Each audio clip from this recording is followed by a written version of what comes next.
Good morning, everyone, and welcome to our web seminar on the 2015 legislative update. In full disclosure, we have a number of bills to talk about today, so I'm going to do a bait and switch on you. We're not going to have time to talk about case law in this web seminar. I do apologize for that, but as you can see by the outline this morning, we have quite a bit.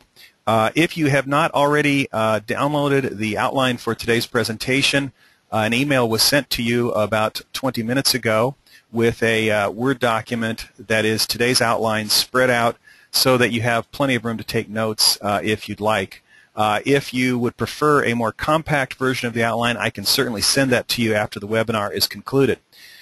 As I said, we have a lot of ground to cover this morning. We will have some time at the end as time permits for questions which are on topic, and I look forward to seeing what questions are out there regarding these bills. You hopefully can see in your menu on the right side of your screen a little box with a place you can type in questions, and I'll be looking at those at the end of our presentation. If you need to contact me, my email address is krichardson@rhopc.com. When we talk about legislation, Otto von Bismarck supposedly said sometime about 100 years ago that laws are like sausages. It's better really not seeing either of them being made. And I think that's never more particularly true than in our current legislative environment. Due to term limits, we don't have the very complicated laws, complicated bills that we used to see years ago. Legislators typically only have 2 terms to do their job in either house, and they don't have time to develop substantial expertise in real estate law or in any particular field. So we see more and more bills that are either created by think tanks like the California Law Revision Commission, or we see bills with limited pop, very narrow bills. And I think that's the story as you're going to see of 2014. When we're talking about legislation, just some orientation, if I may. The very best website for you to use in reading legislation is the official legislature website of the state of California. You can certainly look at my website, HOAHomefront.com, or any law firm website. Most of the HOA law firms have various ways to read legal or legislative information. But to go to the horse's mouth, so to speak, go to leginfo.legislature.ca.gov. And let's walk through just very briefly how I prepared this seminar based on the material in the public website. When you type in the address I just gave you, this is what you'll see on your screen.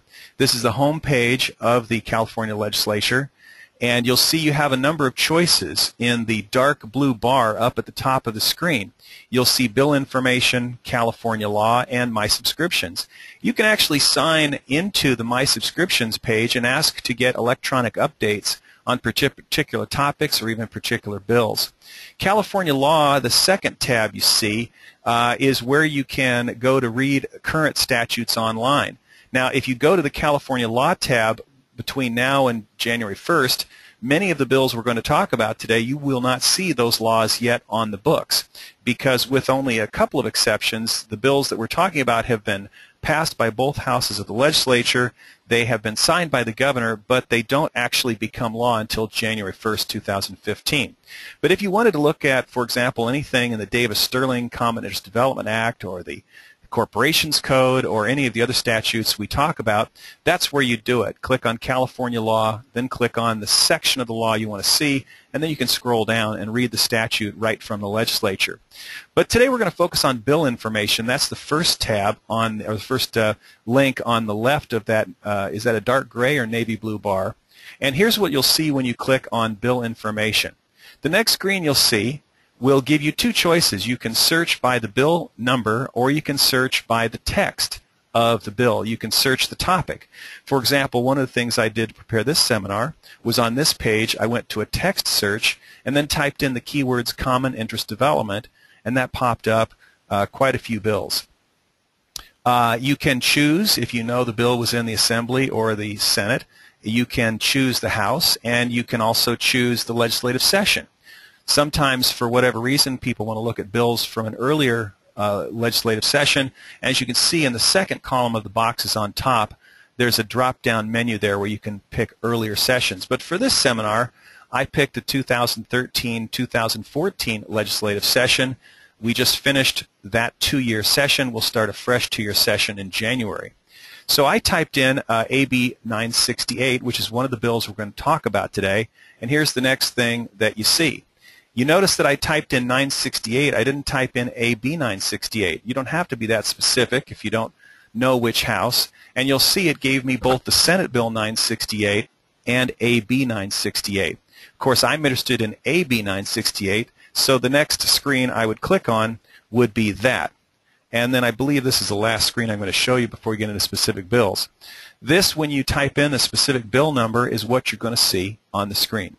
You'll see the official text of the bill in its current form. Now, that bill may be amended a number of times during the legislative session, but this will be the most current version that you see. Note a couple of tabs on this screen that I think are very informative. You can look and see on the status key, which is status tab, which is the second from the right. You can see where is the bill in the current legislative process. What committee is it awaiting hearing? On the far right, you can send comments to the author if you think the bill is a good or bad idea. If it needs some particular modifications, you can email your comments directly to the author. One of the tabs that I find very, very helpful is right in the middle, Today's Law as Amended. This is a new feature to the legislative website. I think it's only this year or late last year it came out.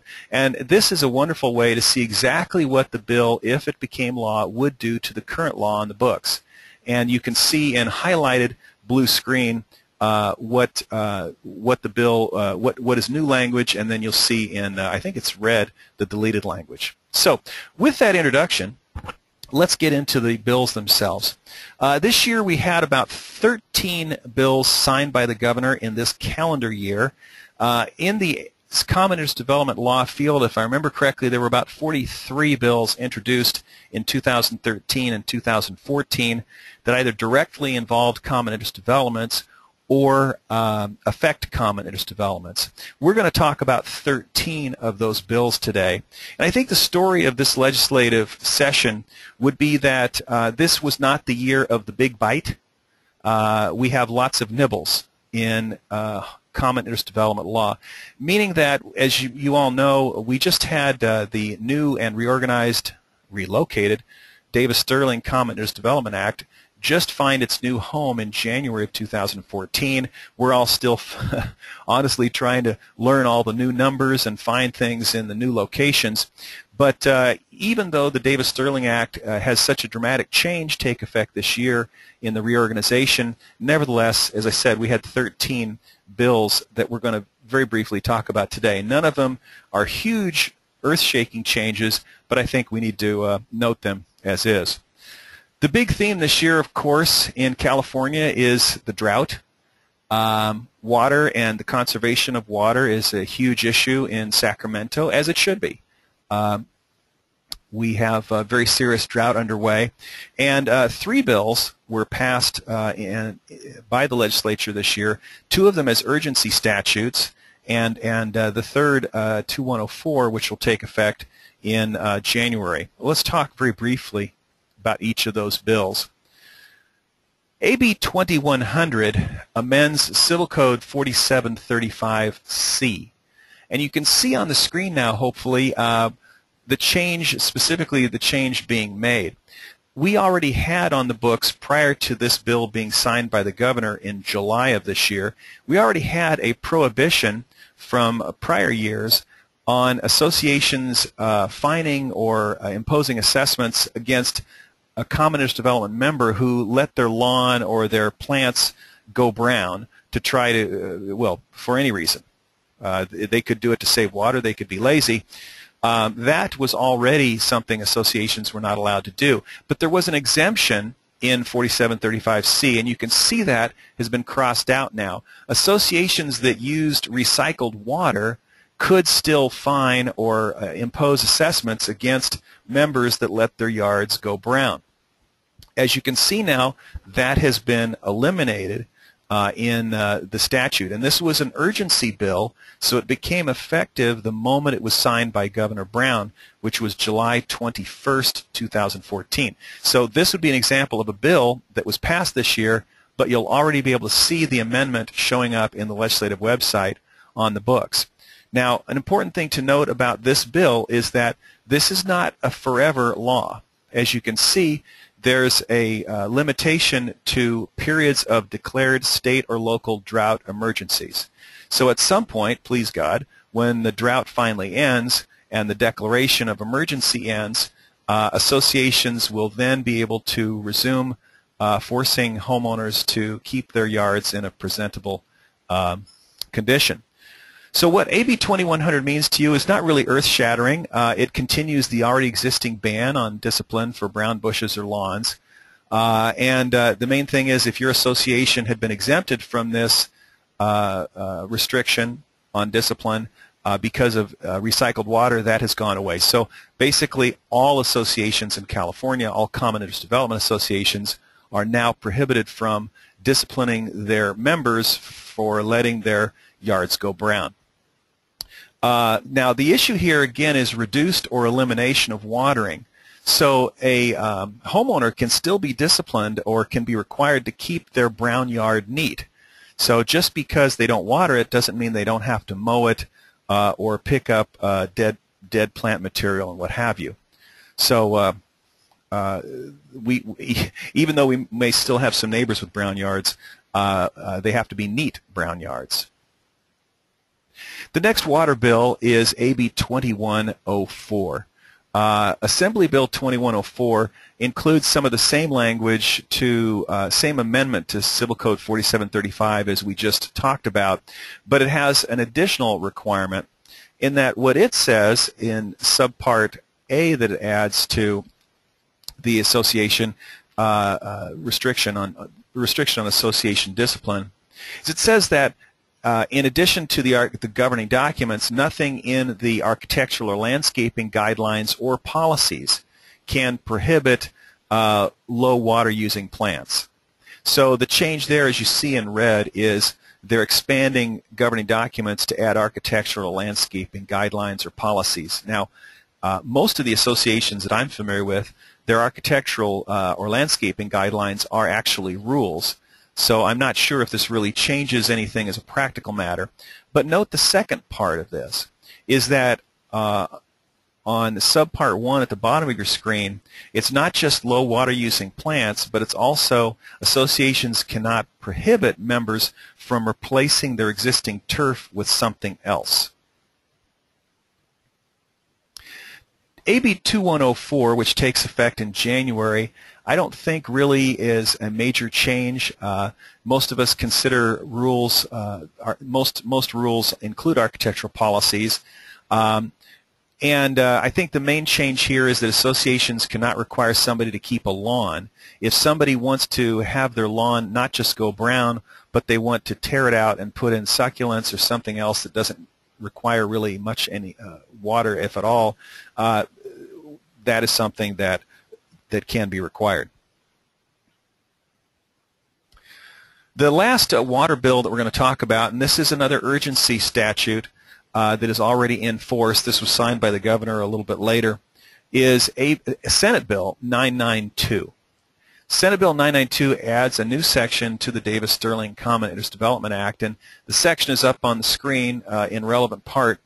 It basically says that governing documents cannot require somebody to pressure wash the exterior of their home, their patio, their vehicle, or any concrete walkways.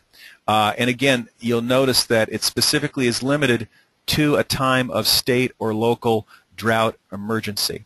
So this is another statute that will only have impact during times of drought emergency. What Senate Bill 992 means to you? Well, first of all, it only affects associations that have been requiring pressure washing. If your association is currently considering requiring pressure washing, if you're considering that, well then forget it. If your association currently requires pressure washing, then drop it. This is now illegal as of about September when this bill was signed by the governor. All right, that's the end of the water bills. There's some other interesting bills. The next one is Assembly Bill 2561 on personal agriculture. Now, I'm not really sure why this was deemed to be a big problem, but apparently there was a concern in Sacramento, or certainly by the author, that there are some big bad associations out there that are not allowing people to grow tomatoes in their backyards. So Assembly Bill 2561 protects the right of common interest development owners to grow their own food crops in their backyards. And I thought this was interesting. In the findings of the bill, there's some very lofty language here that industrial agriculture is at risk, and Californians need to be able to feed themselves. I don't know. Maybe there are some parts of the country that don't have a Vons supermarket nearby, but this sounds like we have to make sure Californians can feed themselves, and I don't know if they think that maybe a condo backyard is going to allow people to be self-sufficient food-wise, but anyway, the subpart E of the declaration says that many homeowner associations have had rules prohibiting homeowners from growing food in their yards. Or from selling food grown on the property. Well, I don't know. Maybe somebody can type in a question at the end and let me know if your association has banned people from growing vegetables in their backyards. I have never heard of such a thing, and I've been around a while. But in any event, the author was convinced that this was a problem. So now we have, effective in January, a new section added to the Davis-Sterling Act. And when you wonder why the Davis-Sterling Act keeps getting longer every year, here's a good example. 4750 protects the right of homeowners to have personal agriculture. Now, the definition of personal agriculture harks back to another new statute in Civil Code 1940.10, and so I've given that to you on your screen so you can see the definition that's incorporated here. What does personal agriculture mean? Cultivating edible plant crops for personal use or for donation.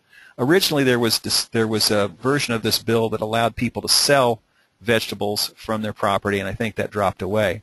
And plant crop, and this is important in some parts of California, does not include marijuana or any unlawful crops or substances. So if you have any wild ones in your association, you can dispel that notion right now.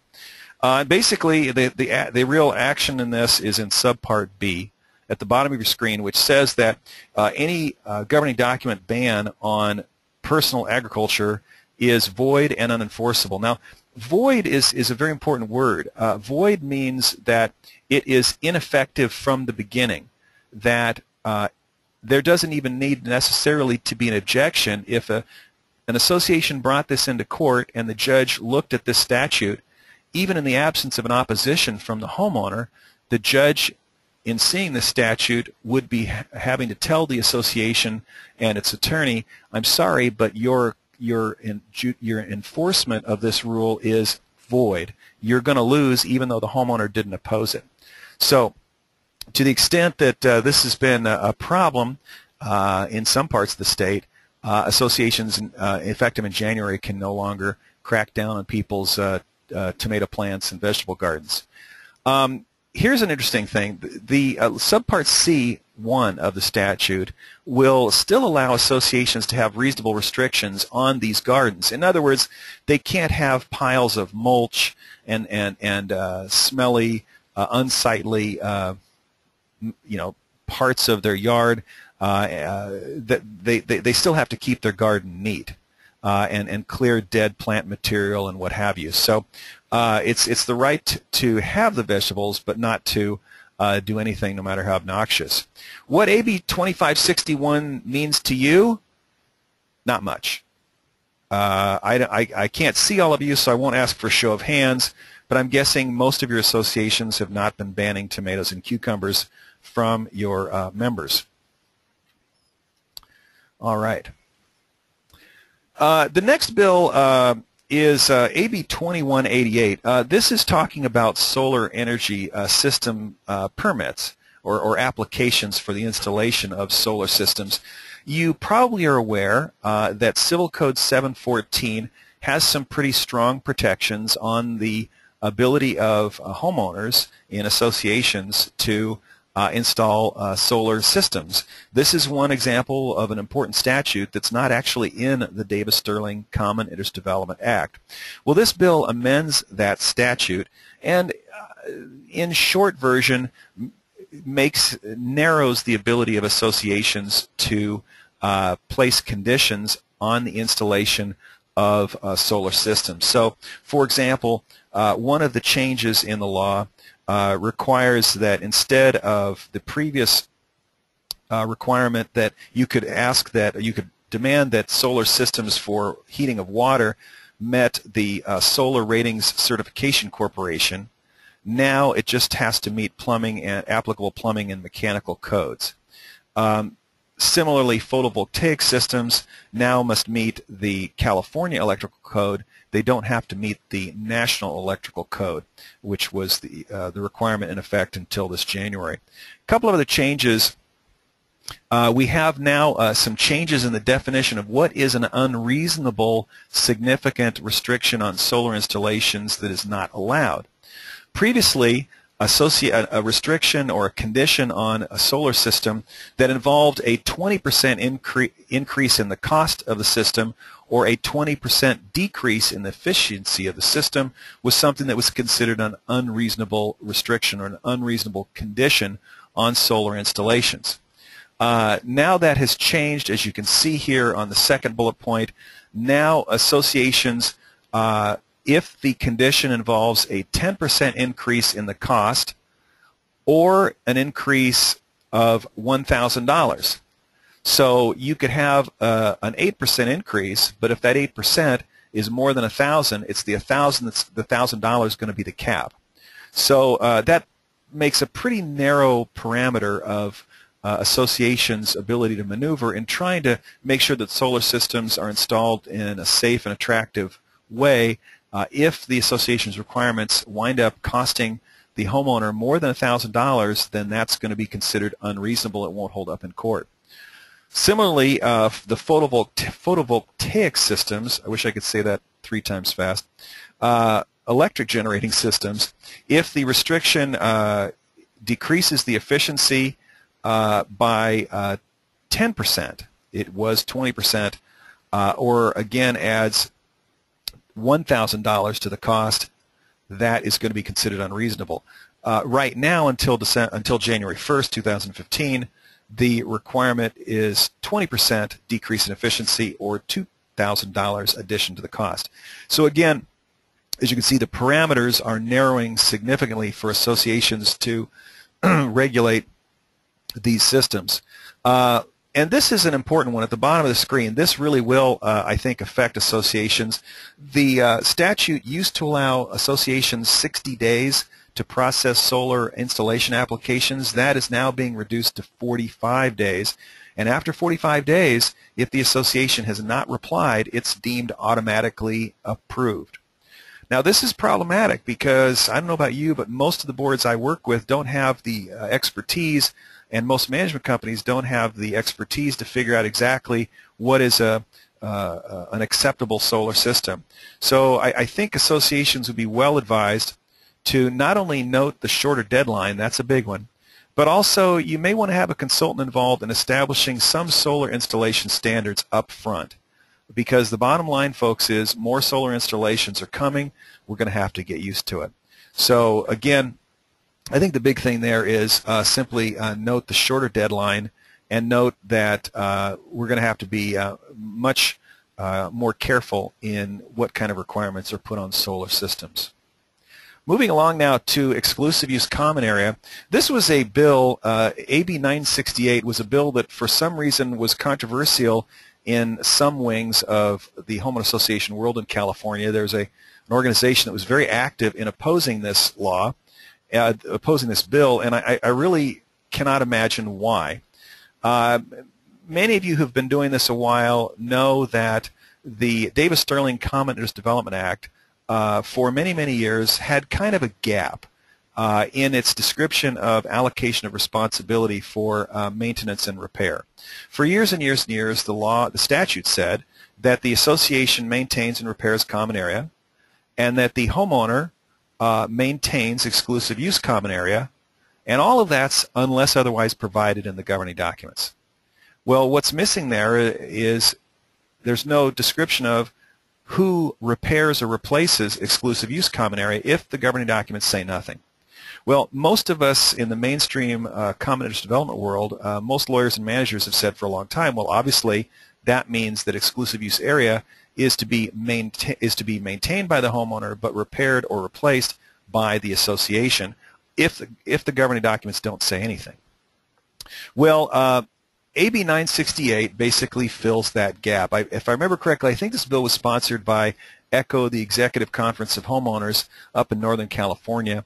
And as you can see, the new language here is the red lettering at the bottom of the page, that unless the documents say otherwise, the association is responsible for repairing and replacing exclusive use common area. That's all it is. For most associations, it doesn't mean anything at all because you've all been doing it right for a long, long time. It fills the gap in the statute, and it's really difficult, frankly, for me to figure out why this was controversial with any association groups, because it doesn't change anything. It doesn't give associations any more power. It just confirms that if the documents are silent on the subject, there's no argument that the homeowner has to repair or replace their exclusive use common areas. Now, two caveats there. First, that's assuming the governing documents do not address the subject, because the governing documents can allocate repair and replacement and maintenance any way the association all votes, either the board or the members vote to amend their documents or amend their policies. But if the documents are completely silent on the issue, now there's no further debate, no argument about the fact that the homeowner doesn't have to repair or replace it. The second caveat is if the exclusive use common area is damaged because of something that the homeowner has done to create the damage. They didn't maintain their balcony deck, and so the deck's waterproof membrane deteriorated, caused dry rot in the wood underneath. Well, okay, now that's different. Now the damage and the replacement to the exclusive use common area was caused specifically by the homeowner's own negligence or their own lack of care. Similarly, if a homeowner puts I think another common example would be a homeowner maintains their balcony membrane properly, except they put potted plants on the membrane that prematurely deteriorate the membrane. Again, that's something that may well have been caused by the homeowner. That's not what we're talking about here. We're talking in this statute, which again is 4775. We're talking about ordinary repair and replacement of exclusive use. So, I don't think this really changes anything for the vast majority of associations in California. Another statute that is of interest to managers is already on the books since 2003, July 1st. That is Business and Professions Code 11500. This Senate Bill 1243 extends the Certified Common Interest, the CCIDM, the Certified Common Interest Development Manager program or title. That was inaugurated about 11 years ago. It was due to sunset on December 31st of this year. This bill does one thing regarding associations. It extends the CCIDM designation or labeling to January 1st, 2019. Now, the program here is the state doesn't really do anything. What they do in this section of the Business and Professions Code is they set up some very specific requirements for managers to take a certain amount of education from a recognized provider of manager education, and then they are allowed to call themselves a certified manager or a certified CID manager. So good news for managers that hold those certifications. Those are still meaningful through the end of 2018. What does this mean to you? Well, again, managers that are currently certified, this continues their ability to call themselves as such. I would strongly suggest that those of you who are serving on boards of directors, make sure your manager is certified. And if they're not certified presently for some reason, ask where they are in that progress, because the level of education to become certified is not terribly daunting. And I think it's a good idea to know your manager at least has that minimal level of certification, even if they don't hold credentials from one of the other organizations that issue manager credentials, which would include the Community Associations Institute, the Institute of Real Estate Management, IREM, and the California Association of Community Managers, CACM. I wonder, as I look at this deadline of the end of 2018, are we going to see a third extension of this, or at some point is manager licensing going to come to California? I think about 21 other states, give or take, in the United States already have mandatory manager licensing. It is amazing to me that we have managers in our state that you're not required to be certified. So if you're not required to be certified, theoretically, it requires no education, no credentials, no background at all to be a homeowner association manager in our state, which is frightening because a board of directors could hire somebody they like. That manager could be helping administer hundreds of thousands of dollars of expenditures a year and yet have absolutely no background, training, experience, or credentials at all in management. So I would really suggest homeowners make sure your manager is at least certified, and it'll be interesting to see if before 2018 is done we actually have some push in our state for manager licensing. All right. Moving on to AB 2430. This was a bill sponsored by the California Association of Realtors, CAR. This bill makes further amendments to Civil Code 4530, which is a statute that has been previously amended by CAR in recent years. CAR has been working hard on dealing with complaints of realtors around the state of occasional abuse by management firms in charging excessive fees for the disclosure documents that buyers have a right to under the Davis-Sterling Act before they buy into a common interest development. CAR and its members aren't complaining or alleging that all management companies are doing this, but they're trying to weed out some of the bad apples. And so they've taken a further step in getting AB 2430 to be passed, and this makes a few more changes. Probably the most significant change, I think, is that the associations are no longer able to bill the buyer. Look at Section B1 of the revised statute. Now the fee must not only be reasonable, but see in the blue lettering, it is now to be billed to the seller. The seller is supposed to be the one paying it. And an additional fee cannot be charged for electronic delivery instead of a hard copy. So that's interesting. And there's also a ban in this on so-called bundling of these fees.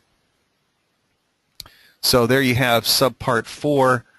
Now each document has to be separately stated and billed from any other fines. So we can't just have an omnibus charge to a homeowner saying, well, here are all the disclosures and all the work that my management company is doing for the association on this particular sale.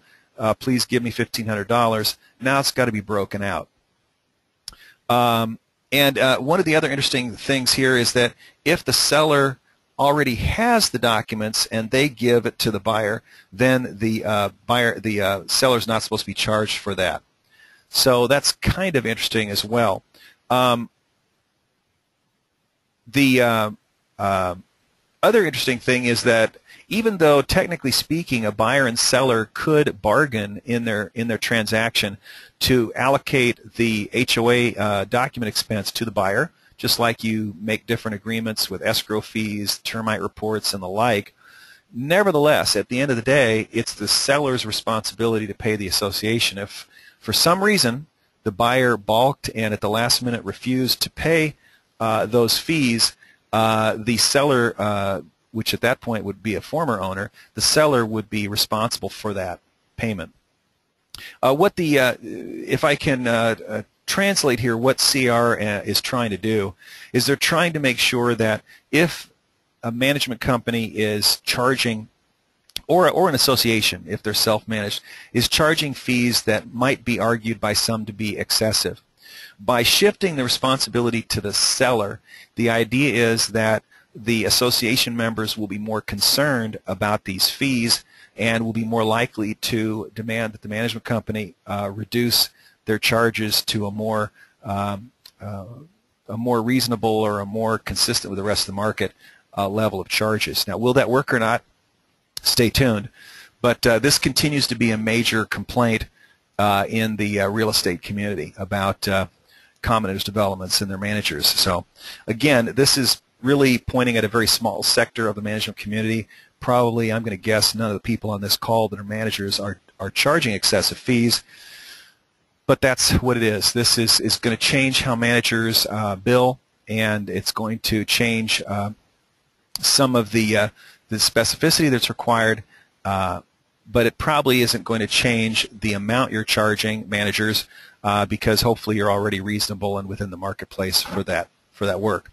So what it means to you, AB 2430, in the future, so starting in January 1st, the document disclosure charges are going to be billed to the seller. You can't just automatically put them in the escrow as a charge to the buyer. The charges for the disclosure documents must be itemized separately. You can't charge for electronic copies. You can't charge for documents the seller already has. And yes, there is a workaround here. The buyer and seller could negotiate that the buyer will pay this, but the seller is still responsible. So, again, I don't think it's going to change anything for our boards of directors. This is a bill that's directed toward management companies, and again, the good companies aren't really going to be affected much by this at all. Another bill that was of some discussion this year was Assembly Bill 1738. 1738 was sponsored by an association that sometimes, shall we say, is controversial. It claims to be working in the interests of homeowners, but they put through a bill and they got a bill passed which really doesn't help homeowners at all. And that's because it tweaked the internal dispute resolution process. Internal dispute resolution was created a number of years ago as a way to try to have associations and members and their neighbors have a vehicle where disputes could be resolved simply and cheaply, without lawyers, without courts, even without mediators. And the idea was that associations are required to have internal dispute resolution policies in place where a representative of the board can sit down with a homeowner who has a grievance with the association or vice versa and try to work it out. Well, for reasons I just don't really still understand, this particular group created this bill and got it passed. It says that the member or the association can have an attorney participate in internal dispute resolution as long as they pay their own attorney. Now, this wasn't expressly banned by the internal dispute resolution rule, but by the internal dispute resolution statute, but apparently there was a belief that associations are bringing their attorneys to these internal dispute resolution sessions and that the homeowners should have their attorney present as well.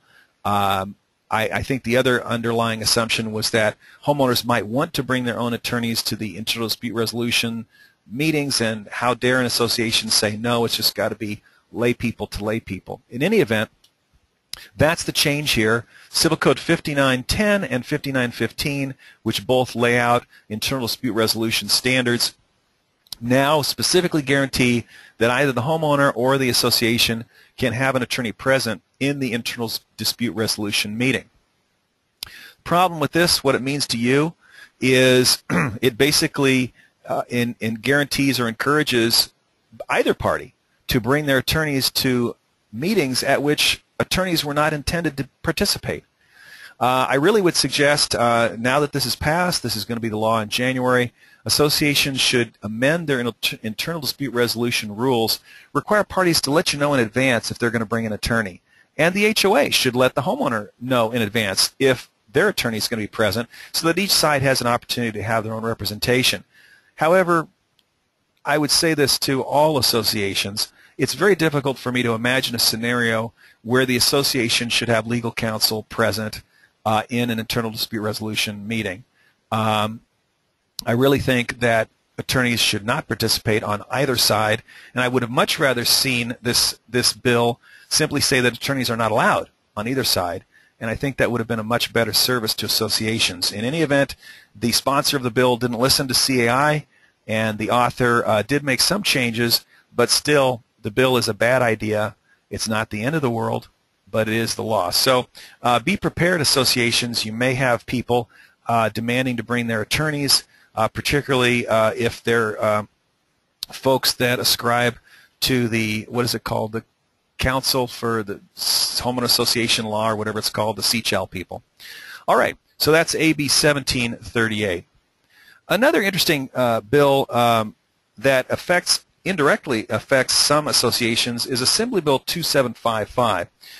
This bill changes the definition of director by, I think, clarifying a little bit. There was a dispute in the corporate lawyer community, not in the commoners development law community, but in the general nonprofit corporations law world, about what is a director. And the issue was, can somebody who is not voting on the board but participates in the board meetings, are they a director or not for the purposes of the nonprofit corporations laws? AB 2755 says that if you aren't able to vote, you're not a director no matter what you're called. So you may be called a director emeritus, you may be called a director ex officio, but for the purpose of the Corporations Code, you're not a director unless you're allowed to vote. One of my larger association clients likes to use advisors, and the advisors are allowed to speak, but they aren't voting members of the board of directors, and for that purpose, they're not considered a director. So what this means to you is if your association does have advisors or ex officio members participating in board meetings, if they aren't voting, then they aren't considered directors. I don't think that's really going to change anything for the vast majority of the associations and managers represented on this call.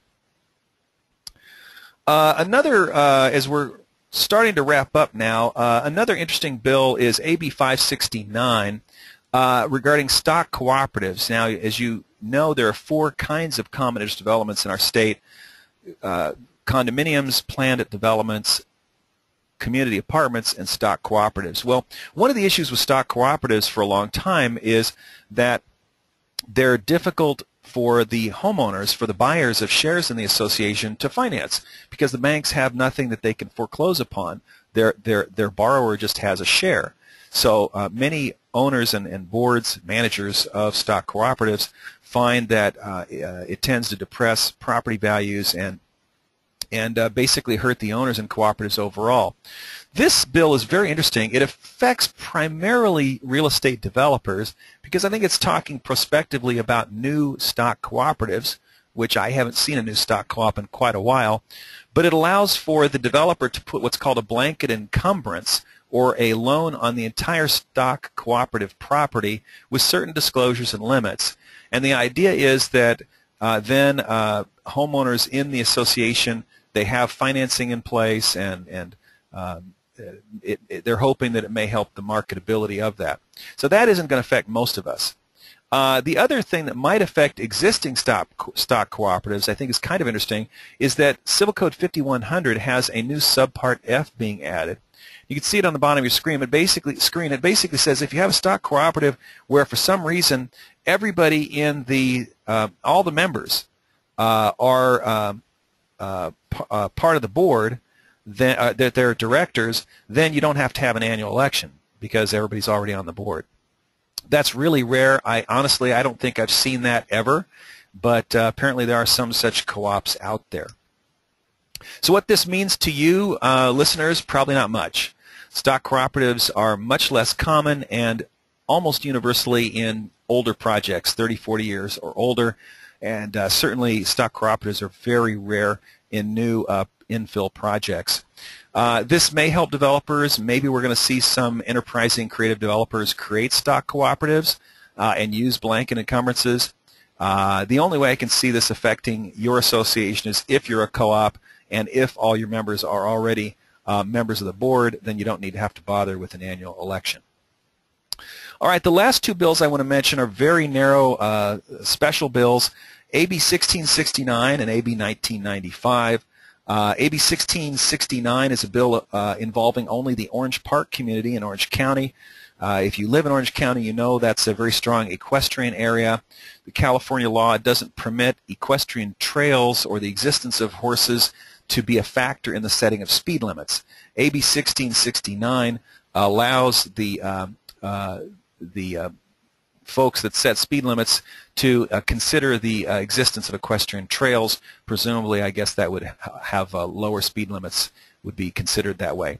Another one that's interesting for Northern California folks, in Marin County at least, is AB 1995. This involves a very specific community, the Belmarin Keys Community Services District. This is actually an area that encompasses a number of communities or community associations, and it empowers this community service district to enforce the CC&Rs of the individual associations within the district, and permits the district also to take on architectural control functions as they're established by the different communities. Are either of these bills going to affect you? Unless you live in Orange Park or Marin County, no, but they're academically interesting. So that is a wrap-up of the bills that I thought may be of interest and affect CIDs in 2014. If you want to get involved in monitoring community association legislation, I would strongly urge you to look into the Community Associations Institute. Their national website is on the screen. California has 8 chapters of CAI. They have a legislative action committee that homeowners can be part of. The website is also on the screen, caicalif.org. CAI has is the only statewide organization that deals with both manager credentialing and homeowner education, and it has an annual legislative conference in Sacramento, usually each April, and it puts out email bulletins on a regular basis educating all of us on legislation of interest to communities. Lastly, before I open it up to questions, and I see a number of questions already popping up on the screen, so I'll be looking forward to seeing more of those in a moment. The next web seminar from Richardson, Harman, Ober will be on January 14, 2015. Oh my goodness, we're already talking about 2015. This will be at 11:30 a.m., just like this one. It will again be 45 minutes with about 15 minutes or so of questions. And we're going to talk about rentals in your community. And as you can see from the bullet points on the screen, we're going to discuss issues such as rental maximums, in other words, limiting the number of rentals in the community or the percentage of rentals, what Fannie Mae and the FHA say about rentals and the conflict that creates with California law, dealing with landlords who don't want to participate, trying to make tenants be good neighbors. How do we control tenant misbehavior when they're not a party to the CC&Rs? Can we have occupancy limitations so that we don't have 12 college students living in the 2-bedroom condominium? What about tenants attending board meetings? And lastly, and this has become a real big deal, I think, in the last year or so, is these organizations such as vrbo.com and other organizations that encourage short-term rentals. So we'll be addressing those issues in January, and I hope you and your colleagues will participate in that. We are doubling the cost of that seminar. This one was $0. This will be twice $0, which, if my math is right, still means there's no cost to you. So, all right, that's the one witticism. I'm done. All right, so I appreciate your attending the seminar. I'm now going to open up for questions. The questions are being submitted, as previously indicated, on the Internet through the website here in GoToMeeting.com. And I have about 15 minutes because I know you're all busy people. And so if you want to go ahead and submit your questions, I'll start picking out some of them now. I have a question from Sonia asking, can one homeowner get solar panels just for their unit? The roof is common area. Will this be an issue for the homeowner wanting solar panels? This is a question really not about the current legislation, but about the existing law, Civil Code Section 714. The law isn't really changing on that. I think that if the roof is common area, but there's only one residence under that particular common area, the policy I have advocated in the past is approving that, subject to reasonable restrictions on the care of the roof making sure the homeowner will remove it if there needs to be roof maintenance or what have you. The problem gets into when we have multi-story buildings. That creates some real problems because who gets the limited square footage on the roof? Somebody on the second floor? Somebody on the first floor? So, Sonia, I don't have a quick answer on that one. That's something I would definitely want to talk to the board counsel about to sort through the complications of Civil Code 714. Here's a question from David, who asks if internal dispute resolution, is it still one board member meeting with the owner separately, or can it involve more than one board member? That hasn't changed by the current legislation. That still can be one, or I think it could be two board members. I think as a practical matter, we don't want to have more than one or two people representing the association, or it starts to seem a little bit too powerful. If we're trying to have one-on-one sort of equal footing meetings, the important thing about your board representative attending an IDR session is the board has to make sure they give that particular representative specific authority, because the IDR statute says if that representative is given authority by the board and they reach an agreement with the homeowner that within that authority, that is a binding agreement on behalf of the association. So good question. That doesn't change whether or not the homeowner association can have one or even two representatives. All right. Let's see. Okay, here's a question from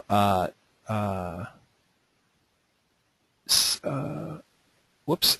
I'm sorry. I see someone says I have a message. I'm muted by the speaker. Yes, you're all muted. The questions are only being submitted in print.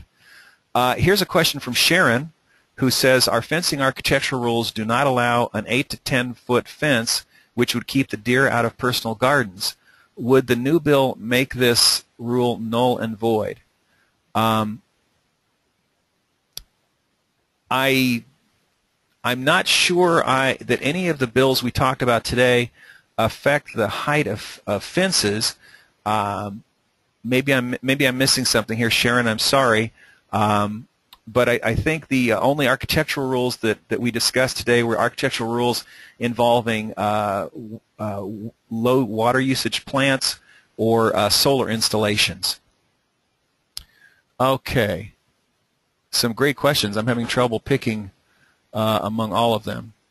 A comment from LB who says that whoops, solar companies are now reluctant putting solar panels on HOA roofs because of common area issues. I agree with that. One of the things that I'm struggling with is some of the solar companies now are using long-term leases of solar equipment. And that really puts everybody in a pickle because the solar company continues to own the equipment on the roof, but the owner who had the original permission to put that, they may have moved on 10 years later, but the lease is still going on past. And then the homeowner, the new homeowner, still doesn't own the equipment on the roof. So it kind of injects another party. I really have been discouraging lease arrangements and encouraging that my associations insist that the owner purchase the solar equipment instead of lease it because of those complexities. The handout is available on the RHO website today as well, and hopefully you found that helpful. We do have a compact version as well from the notes section. Comment from Steve: most management companies charge a fee which is not exactly for documents but for service, including providing the documents, speaking to agents and sellers. Is there a way a management company can have a line item on the list that recovers time and cost? I think the answer, Stephen, is yes.